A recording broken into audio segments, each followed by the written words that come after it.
find the aces. Re-raise up to 30,000 total. First 4-bet of the match from Tom. Yeah. That we've seen. Yeah, and he's got aces. And he's picked a good time to do it, too. Sammy almost can't help but lose a lot of money here. I mean, this obviously a cooler, but is it an automatic re-raise here for Sammy? Oh, but if you're going to re-raise anything here, you're going to re-raise ace-king. There's maybe an argument to be made for just calling the 4-bet with all the hands you want to continue with. But if you're going to be 5-betting anything, you should probably be 5-betting ace-king. 113,000 total.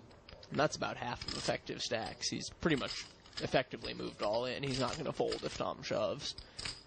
I'm all in. Cool. Yeah, he calls immediately. He knew he'd committed himself there. And you can't blame him. Getting 250 big blinds in with ace-king is really pretty standard in a heads-up match. Nice hand. Just horrible luck to have run into aces here. It's a complete cooler, and this is going to be the first huge swing of the match. King?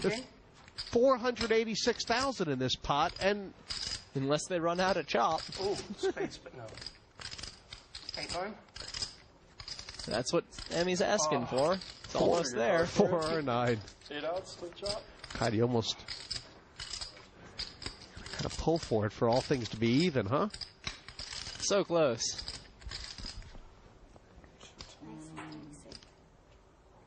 You got to feel for Sammy here. There's nothing he can do. Oh, how painful. And, I mean, you have to take a long view here, but when you're playing No Limit Hold'em, things like this, they never even out, do they? No, not really. I mean, not in one lifetime. Yeah. 245, yeah, especially in. 257. Yeah, should be total. It's not like you're playing 501k heads up all day, every day. Of course. And after a real back and forth battle here, Sammy is stuck 250k on cooler. Brutal Cooler. I mean, aces versus ace-king. Could it have gone another way? I don't think it can go another way once Sammy decides to make the 4th bet before the flop. I think that's once he decides he's not just going to call the 30, he's going to raise again, then there's no getting away from it. He's put half his stack in, and even if Tom has kings, he's still got the odds to call when Tom goes all in because he's getting 3-1 and he's only a 3-1 underdog. It's only if Tom happens to have 2 aces. You know, if he has queens, it's 50-50.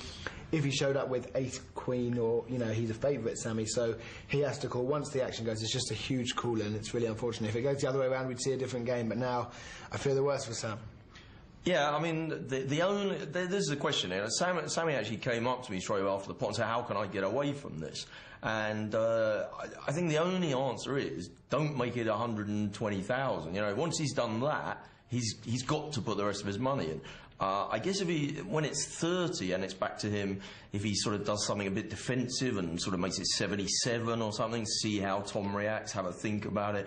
Now he can just about make an excuse to fold. But that's pretty weak poker, and weak poker doesn't really cut it heads up. Ace-king's a big hand. I think he's got to put the pressure on, and once he's there, he knows it doesn't look good for him, but 3-1, you can't throw it away. I also think that Sammy wants to get involved in a coin flip situation against Tom. He knows Tom is a better player, and if Tom has queens or jacks, it's a definite spot that he's been looking for. So, you know, you don't want to make it 77 and then fold against your great chance to win a 50-50. So, all in all, I think that in this situation, there's just no way that Sammy should fold or could fold. Right. I mean, Dwan's not getting 250 big blinds in before the flop with ace-king, but Sammy should be looking to.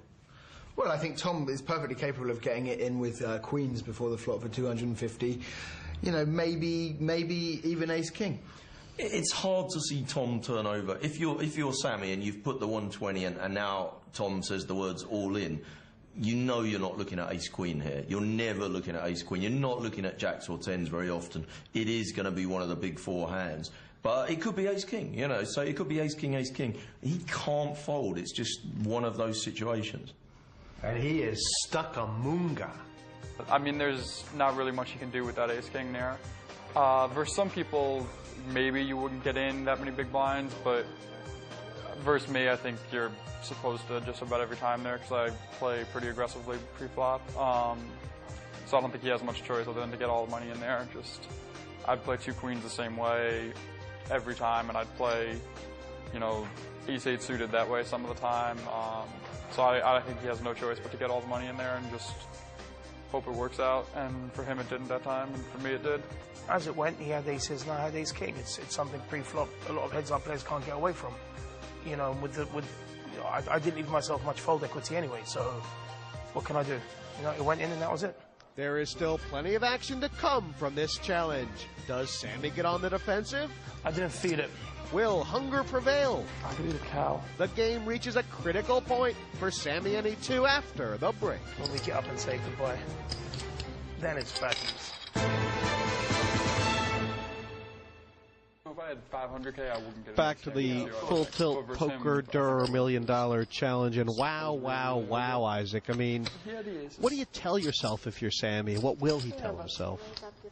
What you should tell yourself is there was nothing I could do. I had ace-king, he had aces. But after such a big pot, it's really tempting to beat yourself up, look for ways it could have gone differently, reasons you should have known he had aces. Are you a firm believer in it's not the big pot, it's how you play after the big pot, or is that just what they say? I mean, the big pot makes a pretty big difference. And he's got some work to do to make up for that. But it's certainly up to him whether it goes downhill from here or not.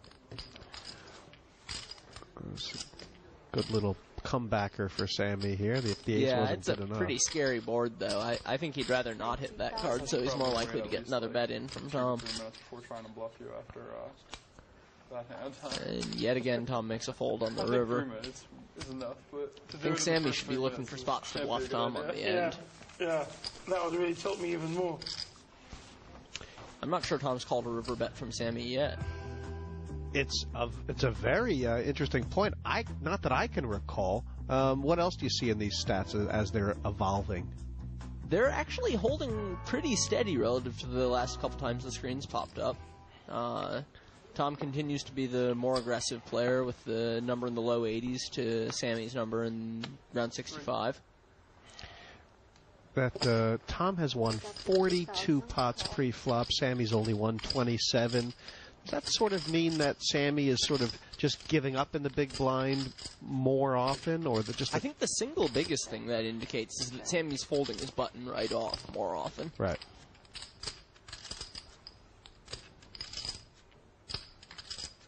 And this has gone check on the flop. Durrrr now, very nice turn card.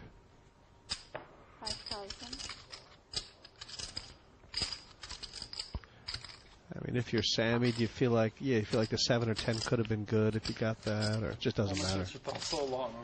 I think I would often take a stab there in Sammy's spot. He's got the gut shot, either at the pair outs is pretty likely to be live. You gotta wonder if he picked something up on Tom, either just from his tendencies or from something physical he saw there. He did a good job getting away from what could have been a spot where I probably would have lost a bet, if not two. I mean, Durrrr is a guy who is considered such a good technical player. Yeah. What do you think, as far as him playing live, what do you think adjustments he's making sort of for tells and that sort of thing as far as watching Sammy? I wonder. You know, how do you find it with yourself, someone who really started playing on the internet as well? I've definitely had to make a very conscious effort to not give things away when I play live. I have started only in the past year or so to get in the habit of playing very methodically, taking the same amount of time on all my actions, trying to make my movements as mechanical as I can. And Tom is pretty good about that too. He takes his time, though he always tends to act pretty quickly. And this has been an interesting pot. Durrrr bet the flop. Sammy led the turn.